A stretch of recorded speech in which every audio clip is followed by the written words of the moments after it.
सगळ्यात जास्त डिफिकल्टी कुठे आल्या टास्क? हिमाचल घाबरलो मी, म्हटलं आता काय सर काय बोलतील, कारण काय आहे ते एक तर चंदीगड पासून ते म्हणजे 4 तास लागतात आणि ते एवढं वरती होतं ते जो प्लेस. आणि मी गेलो तिथे, रेकी वगैरे आमचं झालेलं तिथे. आणि नेमकं काय आलं आमचं, आता सर मला म्हणत यार तिथे नको करू असं तसं. मी म्हटलं सर प्लीज आता असं असं करा म्हणून. सर म्हटलं ठीक आहे मी येतो. पण झालं काय, सर येतो म्हटले, ते 2 दिवस नंतर शूट होतं, 2-3 दिवसानंतर. सगळ्या गोष्टी आम्ही सगळ्या गोष्टी केल्या आणि तिथे पाऊस सुरू झाला. आणि पावसाळ्याचे दिवस होते आणि तिथे पावसाचं कसं आहे ते सगळं लँडस्लाईड वगैरे खूप होतं आणि तसं सगळं बापरे. आता मी म्हटलं आता काही खरं नाही. सर आले तरी, सर येतानाच ते एक झाड पडलेलं त्यांच्या समोर. बापरे ते घाबरले मी.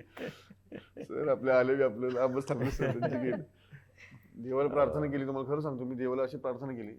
दुसऱ्या दिवशी सकाळ झाली, सरांनी दुसऱ्या दिवशी शूट झालं. 2 दिवस शूट होतं. पहिला दिवस व्यवस्थित झाला.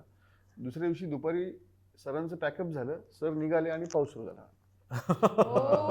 गुजबम्स झाले मला वरती. 2 दिवस म्हणजे छान सनी वेदर होतं.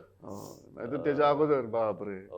कारण आम्ही तेच म्हटलं, अरे बाबा या पावसाळ्याच्या दिवसांमध्ये तिकडे करायचं. आणि लिटरली ते पण लोक म्हणत होते की सर अभी बहुत थोडा खतरनाक होता है यहाँ पे, लँडस्लाइड वगैरे काफी चलता रहता है. आपण व्हिडिओज पण इतके बघतो.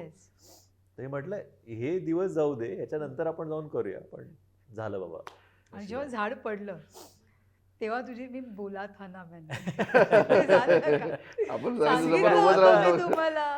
उभं राहायची हिंमतच नव्हती. एकदा आपण अग्री केलं ना की आता ठीक आहे जायचं, मग तिथे आल्यानंतर मग जे काय ते लाईक ही साईड की देवाची कृपा असते की तुम्ही तुमच्या चांगल्या इंटेन्शननी जर का तुम्ही करत असाल ना, मग सगळ्या गोष्टी चांगल्या. हां, म्हणजे ते रोडे जे आहेत ते मग निघायला लागतात, यु नो.